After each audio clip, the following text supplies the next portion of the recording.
Hello વિદ્યાર્થી મિત્રો, કેમ છો? હું છું રાજ અને યુનિક સ્ટડી ઓફિશિયલમાં તમારું સ્વાગત કરું છું. આજનો જે લેક્ચર રહેવાનો છે વિદ્યાર્થી મિત્રો, ખૂબ જ ઇન્ટરેસ્ટિંગ રહેવાનો છે, ખૂબ જ કોન્સેપ્ટ ભર્યો રહેવાનો છે. અને જો આ લેક્ચરને તમે જોઈ લીધો તો તમારા જે ડાઉટ છે બેંક રેટ, રેપો રેટ ને રિવર્સ રેપો રેટને લગતા એ સોલ્વ થઈ જશે. ઓકે, તો આજના લેક્ચરમાં એટલા માટે આપણે જોવાના છીએ નાણાકીય નીતિના સાધનો. તો વિદ્યાર્થી મિત્રો, તમે અહીં જોઈ શકો છો કે નાણાકીય નીતિના બે સાધનો છે. એક તો આવે છે પરિમાણાત્મક સાધનો અને બીજું આવે છે ગુણાત્મક સાધનો. હવે પરિમાણાત્મક સાધનો એટલે કેવા સાધનો કે જે સમગ્ર અર્થતંત્ર પર સમાન અસર પહોંચાડે. એટલે કે સપોઝ આપણે ધારીએ કે આખા ભારત પર ફુગાવો કે મંદી મંડરાઈ રહી છે, તો એ ફુગાવો કે મંદીને દૂર કરવા માટે પરિમાણાત્મક સાધનોનો યુઝ કરવામાં આવે છે. તો એ જ પરિમાણાત્મક સાધનો આજે આપણે ભણવાના છીએ. અને કેવી રીતના ફુગાવો કે મંદી દૂર થાય છે, નાણાંના પુરવઠાનો પ્રોબ્લેમ કેવી રીતના સોલ્વ થાય છે, એ આજે આપણે એકચ્યુઅલ કોન્સેપ્ટ સાથે સમજવાના છીએ. ઓકે, એટલે તમે જે ચોપડીમાંથી વાંચતા હશો, હું એને હવે રિયાલિટી સાથે કનેક્ટ કરી અને મસ્ત એક્ઝામ્પલ આપીશ, જેથી કરીને કોન્સેપ્ટ તમારા દિમાગમાં છપાઈ જશે અને bank rate, repo rate, reverse repo રેટને લગતા કોઈ પણ એમસીક્યુ આવશે તેને તમે એકદમ સરળતાથી એક્યુરેટ આન્સર આપી શકશો. બરાબર? તો આ સાધનોને આપણે સામાન્ય સાધનો પણ કહીએ છીએ, તો આ યાદ રાખવું. નેક્સ્ટ જે છે એ છે આપણો બેંક રેટ, જે પરિમાણાત્મક સાધનોનો પહેલો આપણે શું કહી શકીએ, સાધન કહી શકીએ છીએ. તો બેંક રેટ શું છે, આપણે તમને ખ્યાલ હોય તો કહી દઉં કે આપણે નાણાકીય નીતિ ભણી ગયા. આપણી નાણાકીય નીતિ ભણી ગયા, એમાં આપણને શું ખ્યાલ આવે કે નાણાકીય નીતિ એટલે શું, કે એમાં આપણે સરખું પ્લાનિંગ કરીએ છીએ અને જે નાણાકીય પુરવઠામાં અસમતુલા આવી છે, નાણાકીય પુરવઠો અને નાણાકીય માંગમાં અસમતુલા આવી છે, એ અસમતુલાને કેવી રીતના દૂર કરવી એ નાણાકીય નીતિમાં આપણે ભણીએ છીએ. તો સપોઝ આપણે ધારી લઈએ કે નાણાકીય પુરવઠો ખૂબ જ વધી ગયો છે, કાં તો નાણાકીય પુરવઠો એકદમ ઓછો થઈ ગયો છે, તો બેંક રેટ જે છે એની મદદથી આપણે એ નાણાંના પુરવઠાને શું કરી શકીએ છીએ, સરખો કરી શકીએ છીએ. તો કેવી રીતના સરખો કરી શકીએ છીએ એ આજના લેક્ચરમાં આપણે જોઈશું. ઓકે, તો આ તો બધું તમે બુકમાંથી પણ વાંચી શકશો અને અહીંથી વાંચવું છે તો અહીંથી પણ વાંચી શકશો. બરાબર? મારું મેઇન કામ છે તમારો કોન્સેપ્ટ ક્લિયર કરવાનો, એથી કરીને આપણે આ સ્લાઇડ પર આવી જઈએ. ઓકે, હવે હું બેંક રેટ જે છે સમજાવવાનો છું, આથી કરીને તમારા કાનના પડદા, મગજ જે છે બધું એકદમ ઓપન કરીને રાખજો. હું જે વાક્ય બોલું છું બધું ધ્યાનથી સાંભળજો, જે એક્ઝામ્પલ આપું છું તેને મગજમાં વિચારજો, જેથી કરીને તમારો કોન્સેપ્ટ 100% ક્લિયર થાય. ઓકે, તો સપોઝ કરી લો આ એક બેંક છે અને આપણી આ આરબીઆઈ છે. બરાબર? હવે બેંકને કંઈ પણ કારણોસર પૈસાની જરૂર પડે છે. શાની જરૂર પડે છે? રૂપિયાની જરૂર પડે છે. હવે તમને ખબર છે કે બેંક જોડે ઘણા બધા રસ્તાઓ છે. કદાચ એને લોનની જરૂર પડી જાય તો એક તો કોલ મની આપણે ભળી ગયા. ઓકે, કોલ મની ભળી ગયા, જેમાંથી પણ પૈસા માગી શકે છે. અને એક અંતિમ સહાયક તરીકે તમને ખબર હોય છે કોણ હોય છે? આરબીઆઈ. ઓકે, તો ડાયરેક્ટ આપણે આરબીઆઈની જ વાત કરવાની છે. તો સપોઝ આ બેંકને પૈસાની જરૂર પડે છે, એથી કરીને આરબીઆઈ જોડે જાય છે કે અમારે પૈસાની જરૂર છે. તો હવે આરબીઆઈ તો એકદમ હોશિયાર માણસ છે, તમને ખબર છે બેંકોની બેંક છે, તો મફતમાં રૂપિયા તો આપવાની નથી. આરબીઆઈ કહેશે કે ભાઈ હું તને પૈસા આપીશ, હું તને રૂપિયા આપીશ, બટ એની સાથે સાથે હું વ્યાજ વસૂલ કરીશ. શું કરીશ? હું વ્યાજ વસૂલ કરીશ. આ કોણ બોલે છે? આરબીઆઈ બોલે છે. અને કોને કહે છે? બેંકને કહે છે કે બેંક ભાઈ તારે પૈસા લેવા છે, હું આપીશ, બટ સાથે સાથે તારે વ્યાજ આપવું પડશે. અને એ વ્યાજના દરને ધ્યાન રાખજો, એ વ્યાજના દરને એટલે કે ઇન્ટરેસ્ટ રેટને શું કહેવામાં આવે છે? બેંક રેટ કહેવામાં આવે છે. એને શું કહેવામાં આવે છે? બેંક રેટ કહેવામાં આવે છે. ક્લિયર? ઓકે, હવે ચાલો આપણે એક એક્ઝામ્પલ લઈ લઈએ કે સપોઝ આ બેંકને 100 રૂપિયાની જરૂર પડી છે. કેટલા રૂપિયાની? 100 રૂપિયાની જરૂર પડી છે. હવે એ 100 રૂપિયા માટે જાય છે આરબીઆઈ જોડે. આરબીઆઈ કહેશે કે ભાઈ હું તને 100 રૂપિયા આપીશ, બટ સાથે સાથે 5% જેટલો ઇન્ટરેસ્ટ તારે મને ચૂકવવો પડશે. એટલે ગમે ત્યારે ભવિષ્યમાં આ બેંક જ્યારે આરબીઆઈને પૈસા આપશે ત્યારે આરબીઆઈને કેટલા રૂપિયા આપવા પડશે? 105. 100 રૂપિયા મૂડી તરીકે અને 5 રૂપિયા વ્યાજના. ક્લિયર? તો જે 5% જે છે એને આપણે કહીએ છીએ bank rate. Clear? Bank rate ખબર પડી ગઈ? ઓકે, તો ચલો હવે આપણે વ્યાખ્યા પણ વાંચી લઈએ કે જ્યારે વેપારી બેંકોને નાણાંની અછત થાય ત્યારે તે આરબીઆઈ પાસે જાય છે અને નાણાં શું કરે છે? ઉધાર લે છે. ત્યારે આરબીઆઈ શું કરે છે? વેપારી બેંકોને લોન તો આપે છે, પણ એના પર શું કરે છે? વ્યાજ વસૂલ કરે છે અને એ વ્યાજના દરને બેંક રેટ કહેવામાં આવે છે. Okay, clear? Very good. ચલો હવે આપણે સમજીએ કે આ બેંક રેટ કામ કેવી રીતના કરે છે. હવે આપણે એક સિચ્યુએશન એવી લઈ લઈએ કે જ્યાં બધા જ જોડે શું છે? પૈસા છે. આપણે કેવી સિચ્યુએશન લઈ લઈએ કે બધા જોડે ખૂબ પૈસા છે, એટલે કે નાણાંનો પુરવઠો ખૂબ જ વધારે છે. ઓકે, નાણાંનો પુરવઠો ખૂબ જ વધારે છે, એટલે કે તમારી જોડે, મારી જોડે, જેટલા પણ લોકો છે બધા જોડે ખૂબ જ પૈસા છે, ખીજા એમના ભરેલા છે. એટલે સીધી વાત છે કે બધા શું કરવાના છે? પોતાની માંગ જે છે વસ્તુની માંગ જે છે એ વધારવાના છે. એ વસ્તુની માંગ વધારશે, સામે પુરવઠો નહીં હોય તો શું થશે? ભાવ વધારો થશે. અને જો ભાવ વધારો થાય તો એને આપણે બીજી ભાષામાં શું કહીએ છીએ? ફુગાવો. બરાબર. એટલે ઇન શોર્ટ અર્થતંત્રમાં શું ચાલી રહ્યો છે? ફુગાવો ચાલી રહ્યો છે. તો હવે આરબીઆઈ જોશે કે આ તો સાલું ખોટું ચાલી રહ્યું છે, તો ફુગાવો દૂર કરવા શું કરવું જોઈએ? તો એને જોયું કે ફુગાવો છે શાના કારણે? ભાવ વધારે છે એના કારણે. તો ભાવ ઘટાડવો છે તો કેવી રીતના ઘટશે? માંગ ઘટાડવી પડશે. અને માંગ ઘટાડવી છે તો કેવી રીતના થશે? નાણાંનો પુરવઠો ઘટાડવો પડશે. ખબર પડી? આરબીઆઈ શું વિચાર્યું કે ફુગાવો છે, ફુગાવાને દૂર કરવો છે તો ભાવ ઘટાડવા પડશે. પણ ભાવ કેવી રીતના ઘટશે? જ્યારે માંગ ઘટશે. અને માંગ ક્યારે ઘટશે? જ્યારે જે લોકો જોડે પૈસા પડ્યા છે એને ઓછા કરવામાં આવે. એટલે કે અર્થતંત્રમાં જે રૂપિયા ઘૂમી રહ્યા છે એને ઓછા કરવામાં આવે ત્યારે આ જે ફુગાવો છે એ અર્થતંત્ર પરથી દૂર થઈ જશે. ખબર પડી? તો હવે કેવી રીતના દૂર થાય એના માટે આરબીઆઈ એક સાધનનો યુઝ કરે છે જેને આપણે કહીએ છીએ બેંક રેટ. હવે બેંક રેટથી આ જે ફુગાવો છે કેવી રીતના દૂર થાય એ સમજવાનું છે. અને વિદ્યાર્થી મિત્રોને હંમેશા આ ડાઉટ રહેતા જ હશે કે કેવી રીતના થાય છે. તો હું તમને સમજાવવાનો છે, એકદમ કોન્સેપ્ટ તમારો ક્લિયર થાય છે. બરાબર. હવે જોઈએ કે સપોઝ આ જે બેંક છે એને પૈસાની જરૂર પડી, એ ગયો આરબીઆઈ પાસે. આરબીઆઈ કીધું કે ભાઈ તારે પૈસા લેવા તો હું આપીશ, બટ સાથે સાથે તારે 5% જેટલું શું કરવું પડશે? વ્યાજ ચૂકવવું પડશે, જેને આપણે બેંક રેટ કહીએ છીએ. બરાબર. હવે આરબીઆઈએ શું કર્યું કે ફુગાવો ચાલતો હતો એટલે બેંક રેટને વધારી નાખ્યો. હવે વધારી નાખ્યો એટલે 5થી અને સપોઝ કરી લઈએ આપણે 10% કરી નાખ્યો. તો હવે શું થાય છે એ સમજવાનું છે. બરાબર. 5થી 10% કર્યો છે તો એનાથી શું થશે એ જ સમજવાનું છે. અને જો તમને ખબર પડી ગઈ તો બેંક રેટનો કિસ્સો અહીંયા ખતમ થઈ જશે.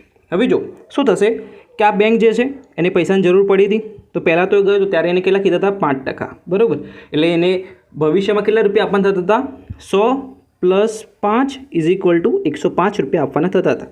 બટ અત્યારે જાય છે આજના દિવસે, તો આજના દિવસે કહે છે કે ભાઈ આરબીઆઈ જે છે એ શું કહે છે બેંકને કે 10% તમારે ચૂકવવા પડશે.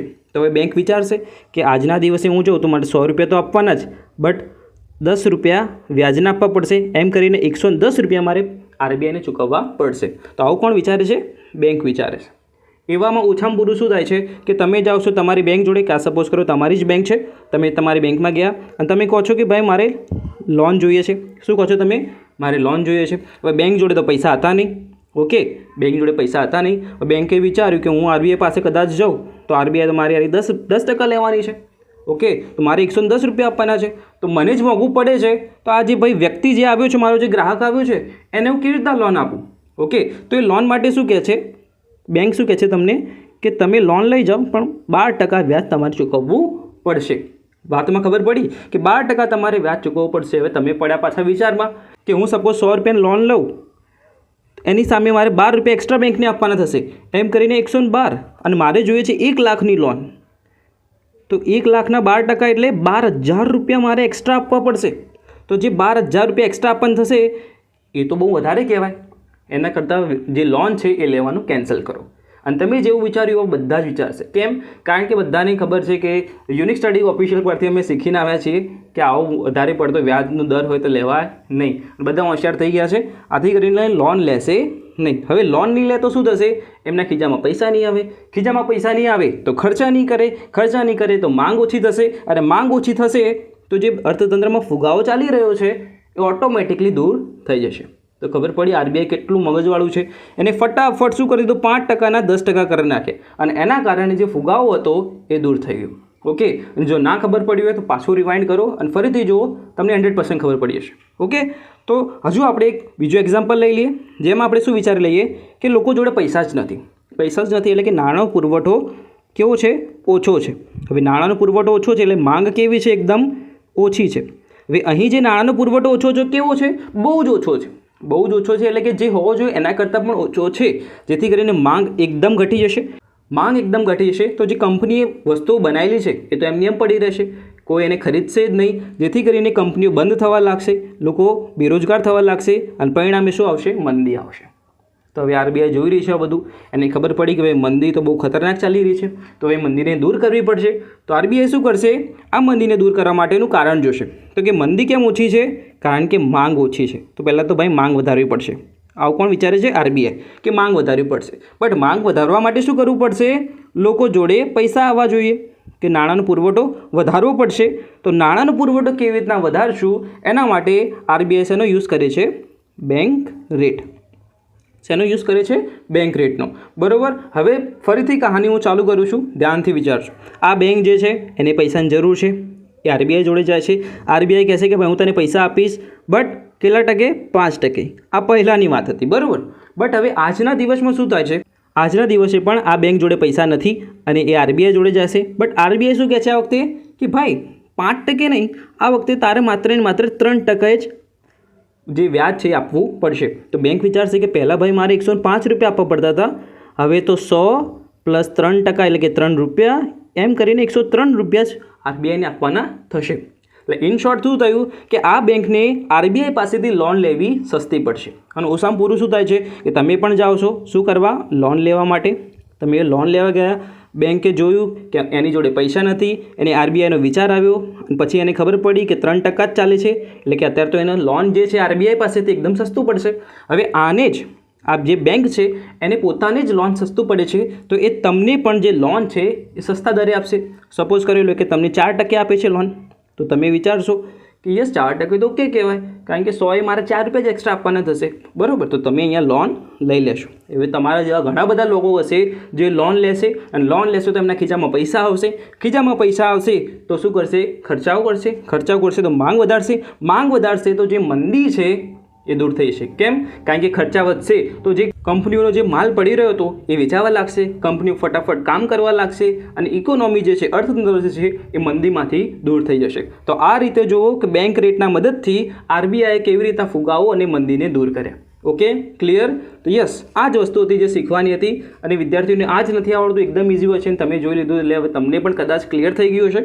ઓકે, તો યસ, જ્યારે પણ પૂછાય કે ફુગાવો હોય, એમસીક્યુમાં આવે તો ફુગાવો હોય તો બેંક રેટ ખાલી જગ્યા કરવો, એટલે કે વધારે કરવો, બેંક રેટ વધારવો કે ઘટાડવો, આવું પૂછ્યું હોય તો તમારે દિમાગ લગાવવાનો કે ફુગાવો એટલે શું થાય? ભાવ વધારો કહેવાય. ભાવ વધારો કેમ હશે? માંગ વધુ હશે. એટલે માંગ કેમ વધારે છે? કારણ કે લોકો જોડે પૈસા વધારે છે. પૈસા વધારે છે એટલે કે નાણાંનો પુરવઠો વધારે છે, તો નાણાંનો પુરવઠો શું કરવો પડશે? ઓછો કરવો પડશે. નાણાંનો પુરવઠો ઓછો કરવા માટે શું કરવું પડે કે જે લોનના રેટ છે, લોનના રેટ છે એ શું કરી દેવા પડે? વધારવા પડે. એટલે બેંક આરબીઆઈ શું કરશે? પોતાના રેટ વધારી દેશે, પોતાના બેંકના રેટ વધારી દેશે. આથી કરીને વેપારી બેંકને લોન લેવી મોંઘી પડશે, અને એને મોંઘી પડશે તો તમને પણ જે છે લોન છે એ મોંઘી પડવાની છે, અને પરિણામે તમે લોન નહીં લો, અને લોન નહીં લો તો નાણાંનો પુરવઠો ઘટશે. તો આ રીતે દિમાગ લગાવવાનું છે અને ઓટોમેટિક તમારો આન્સર તમને મળી જશે. ઓકે, તો જે હવે વધારાનું બાકી રહ્યું છે આપણે પતાવી દઈએ. તો બેંક રેટ જ્યારે ખૂબ જ નીચો રાખવામાં આવે તેને આપણે સસ્તા નાણાંની નીતિ કહીએ છીએ. કારણ કે બેંક રેટ ઓછો હશે તો શું થશે? જે વેપારી બેંકો છે એમને લોન લેવી સસ્તી પડશે, અને વેપારી બેંકોને લોન લેવી સસ્તી પડશે તો જે એમના ગ્રાહકો છે, એટલે કે તમે જે છો, તમને પણ લોન લેવી સસ્તી પડશે. એટલે બધું સસ્તું થઈ ગયું. આથી કરીને એને આપણે સસ્તા નાણાંની નીતિ કહેવાય.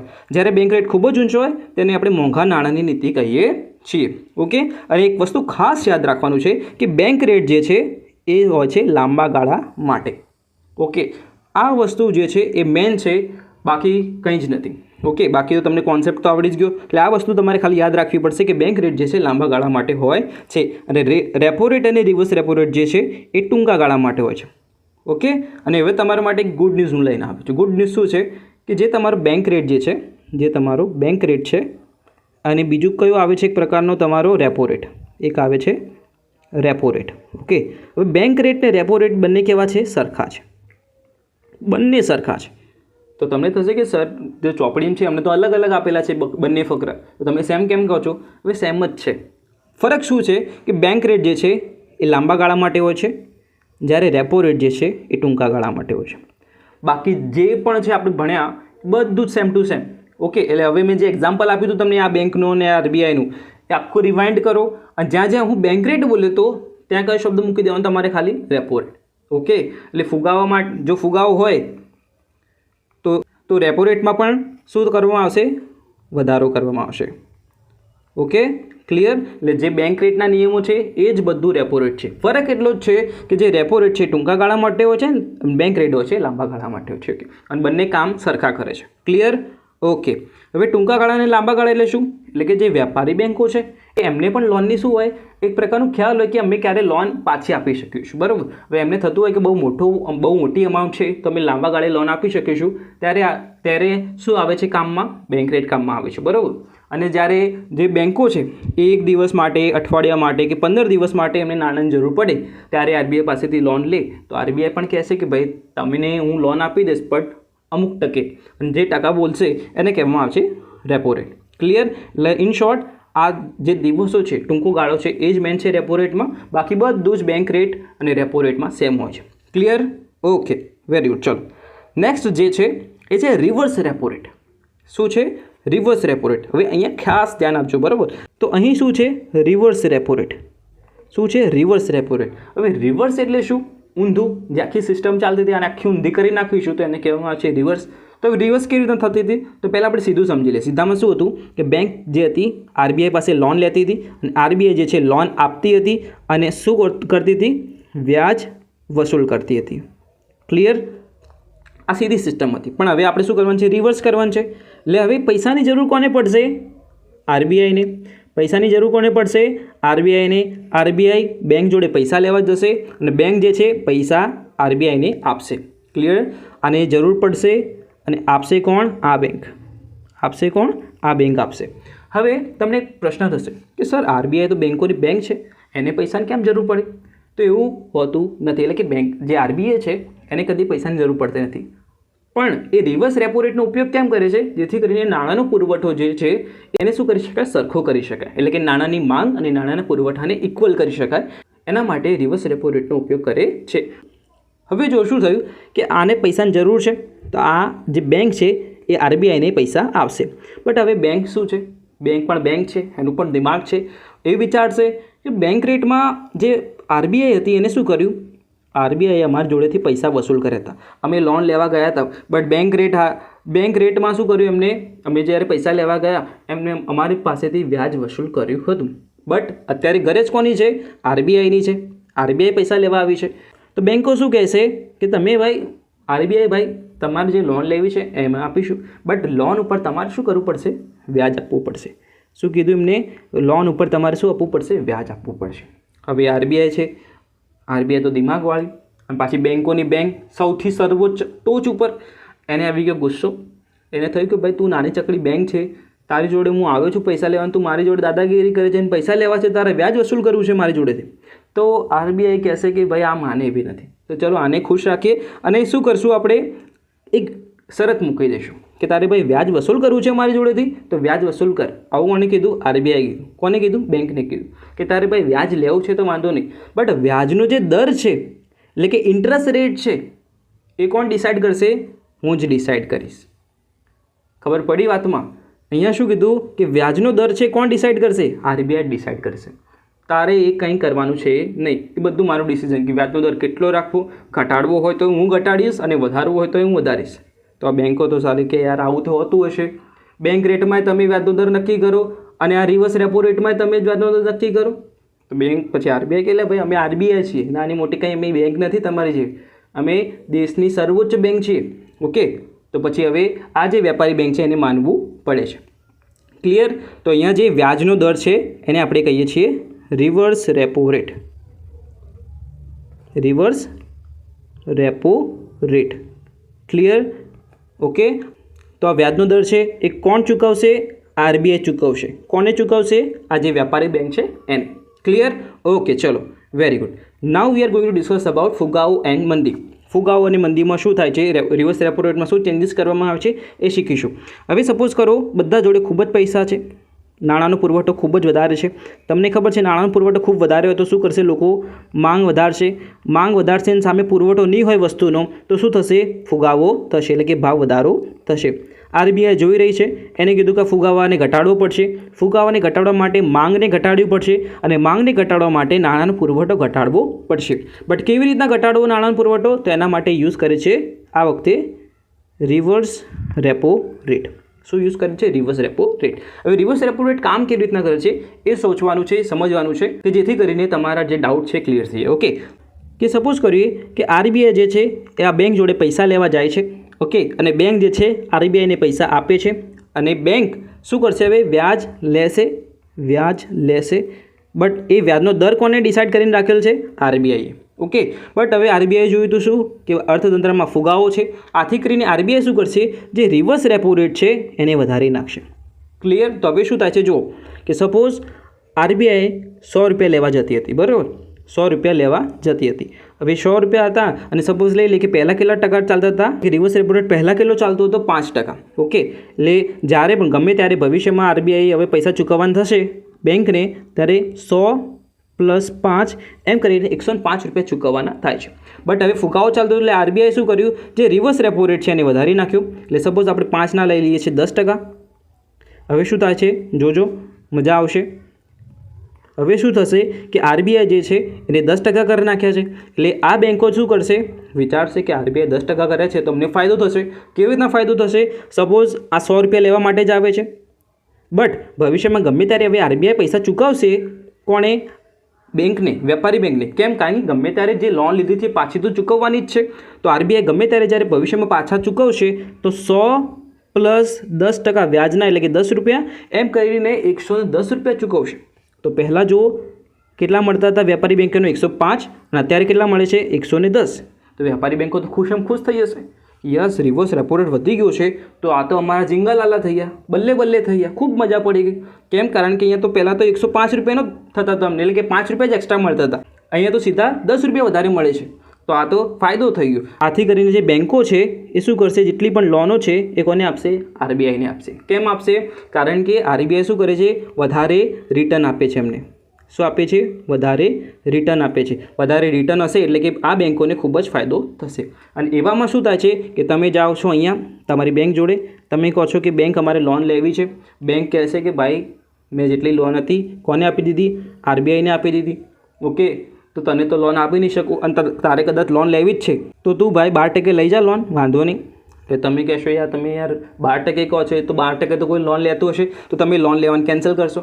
લોન લેશો ને તો ખીજામાં પૈસા નહીં આવે, તો માંગ નહીં કરો તો જે ફુગાવો છે એ દૂર થઈ જશે. ક્લિયર? તો આ રીતે રિવર્સ રેપો રેટ કામ કરે છે. ઓકે, ના ખબર પડે તો ફરીથી રિવાઇન્ડ કરો અને ફરીથી જો કોન્સેપ્ટ ક્લિયર થઈ જશે. હવે ફરીથી આપણે એકવાર એક્ઝામ્પલ લઈ લઈએ મંદિરનું, જ્યાં આપણે સમજી લઈએ કે નાણાંનો પુરવઠો ખૂબ જ ઓછો છે, લોકો જોડે પૈસા નથી. ઓકે, જે હોવો જોઈએ એના કરતાં પણ ઓછા થઈ ગયા છે પૈસા એમના જોડે, જેથી કરીને લોકો વસ્તુ નથી ખરીદતા, માંગ ઘટી ગઈ છે, કંપનીઓ બંધ થવા લાગી છે અને અર્થતંત્રમાં મંદી આવી ગઈ છે. આ બધું આરબીઆઈ જોઈ રહી છે. આરબીઆઈ શું વિચાર્યું કે મંદીને દૂર કરવી પડશે. મંદી દૂર કેવી રીતના થશે? માંગ વધારવી પડશે ત્યારે. અને માંગ ક્યારે વધશે? જ્યારે નાણાંનો પુરવઠો વધશે. એના માટે શું યુઝ કરવું પડશે? Reverse repo rate. Reverse repo rate use કરવો પડશે. તો હવે કામ કેવી રીતના કરશે રિવર્સ રેપો રેટ એ જોઈએ. હવે આ સમયે આરબીઆઈ શું કરશે કે જે રિવર્સ રેપો રેટ છે એ શું કરી નાખશે? ઘટાડી નાખશે. સપોઝ આપણે એક્ઝામ્પલમાં 5% લીધું હતું શરૂઆતમાં, એ ઘટાડીને કેટલું કરી નાખશે? 3%. હવે શું થશે જોજો. હવે આરબીઆઈ પૈસા લેવા જાય છે, કેટલા રૂપિયા? 100 રૂપિયા. આ બેંક કહેશે કે ભાઈ તમારે વ્યાજ આપવું પડશે. આરબીઆઈ કહેશે કે વ્યાજનો દર ભાઈ છે એ અમે જ નક્કી કરતા હતા અને એ અમે કેટલો કરી નાખ્યો છે હવે? 3%. એટલે ભવિષ્યમાં જ્યારે પણ અમે પૈસા ચૂકવીશું તો ત્યારે તને 100 + 3 એમ 103 રૂપિયા આપીશું. ક્લિયર? 100 + 3 103 રૂપિયા આપીશું. હવે બેંક વિચારશે કે પહેલાં ભાઈ મને 105 રૂપિયા મળતા હતા, એની જગ્યાએ અત્યારે તો 103 રૂપિયા જ મળે છે, તો 2 રૂપિયાનો ઘાટો થાય છે. તો આ તો વસ્તુ ડીલ કરવા જેવી છે નહીં. તો અહીંયા શું કરશે, જે બેંક છે એ લોન આપવાનું શું કરી નાખશે? ઇનકાર કરી નાખશે. અને આ જે લોન છે, બેંક જોડે પૈસા જે પડ્યા છે એ કોને આપશે? તમને. કેમ? કારણ કે તમે પણ ત્યાં લોન લેવા પહોંચ્યા છો, બરાબર? દરેક કેસમાં તમે લોન લેવા પહોંચ્યા છો, તમારે પણ લોન જોઈતી હતી. તો ત્યારે વેપારી બેંક શું કરશે? લોન કોને આપશે? તમને આપે. અને જે મધ્યસ્થ બેંક છે એને લોન આપશે નહીં. કેમ નહીં આપે? કારણ કે અહીંયા એનો ફાયદો નથી. વેપારી બેંકનો અહીંયા ફાયદો છે નહીં. ફાયદો કોના પર છે? તમને લોન આપવામાં છે. તમને સપોઝ 5% લોન આપી દેશે. ઓકે, તમને 5% આપી દેશે અને તમે કહેશો કે 5% બરાબર છે, અમે લોન લઈ લઈશું. ઓકે, હવે તમારા ખીચામાં શું આવશે? પૈસા આવશે, કારણ કે તમે લોન લીધી. ઓકે, લોન લીધી, પૈસા આવ્યા તો તમે ખર્ચા કરશો, માંગ વધશે તો મંદી દૂર થશે. ક્લિયર? એકદમ દિમાગના તાર હલી ગયા અને ના હલ્યા તો ફરીથી રિવાઇન્ડ કરો અને ફરીથી જો તો દિમાગ હલી જશે અને કોન્સેપ્ટ ક્લિયર થઈ જશે. ઓકે, તો અહીંયા તમને લોન કેમ આપી વેપારી બેંકે? કારણ કે જે આરબીઆઈ છે એને રિવર્સ રેપો રેટ ઘટાડી નાખ્યો અને રિવર્સ રેપો રેટ ઘટાડ્યો છે એટલે આ જે વેપારી બેંક અહીંયા હતી એને લોન આપવામાં ફાયદો થશે નહીં. કોને લોન નહીં આપે? આરબીઆઈને. કારણ કે કદાચ જો આરબીઆઈને લોન આપી દીધી તો ભવિષ્યમાં આરબીઆઈ એને ઓછા જ પૈસા ચૂકવવાના છે, કારણ કે રિવર્સ રેપો રેટ ઓછો છે તો પૈસા આપશે નહીં આરબીઆઈ જોવો એવા. તો એના કરતાં બેંક જે છે શું કરશે? તમને લોન આપી દેશે અને તમને લોન આપશે, તમારા ખીચામાં પૈસા તો માંગ વધશે તો મંદી દૂર. ઓકે, તો આ હતો બેંક રેટ, રેપો રેટ અને રિવર્સ રેપો રેટનો કોન્સેપ્ટ. જો ક્લિયર થઈ ગયો તો મને કોમેન્ટ કરીને જરૂરથી જણાવજો કે સર કોન્સેપ્ટ ક્લિયર થઈ ગયો અને મજા પડી ગઈ, જેથી કરીને મને પણ ખ્યાલ આવે કે વિદ્યાર્થી મિત્રોને કેટલો ખબર પડે છે. ઓકે, નેક્સ્ટ લેક્ચરમાં આપણે કપરા સમયની મંદીવાળું જોઈશું, આપણે કપરા સમયવાળું, અને સાથે સાથે આપણે રોકડ અનામતનું પ્રમાણ જોઈ લઈશું. ઓકે, તો મળીએ છીએ હવે નેક્સ્ટ લેક્ચરમાં. ત્યાં સુધી જલસા કરજો. આવજો. Bye bye.